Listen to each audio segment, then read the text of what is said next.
Kérik a bohócokat a színpadra. Na. Tényleg. Gyere Az Tibor! a kamera van a kezedbe. Ez művészet. Amit mit csinálunk, az művészet. És slagot rakd el, Ricsi. Egy játszó szendvics, Ricsi, csak azért van nálam, tudod? Igen, nem eszik itt. Nem. Tibi egyébként diétázik. Több nézőnk kérésének eleget téve Tibi most akkor diétázni kezdett. Ő is úgy látja, hogy Erről van szó, erről, igen. dolog, úgyhogy ez természetesen a forgatás, a felvétel végezte után azonnal elvesszük tőle ezt a szendvicset. Ez természetesen igen. Majd a következő műsorra ígérem, Csinálok kertépítés után testépítő műsort fogunk csinálni.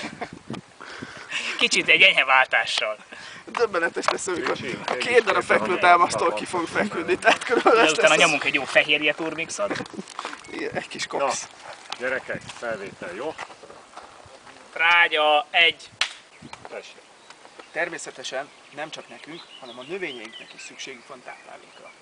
Az a kérdés azonban, hogy milyen táplálékra, mert ugye lehet használni műtrágyákat, lehet használni szerves trágyákat, úgyhogy a mai adásban azzal fogunk foglalkozni, hogy mit, miért érdemes adni és mikor. Bizony, tartsanak velünk! Márk, nem ettél bele az almába. Ráadásul töröd meg a homlokod, mert nagyon csillag. Figyelem! Tessék!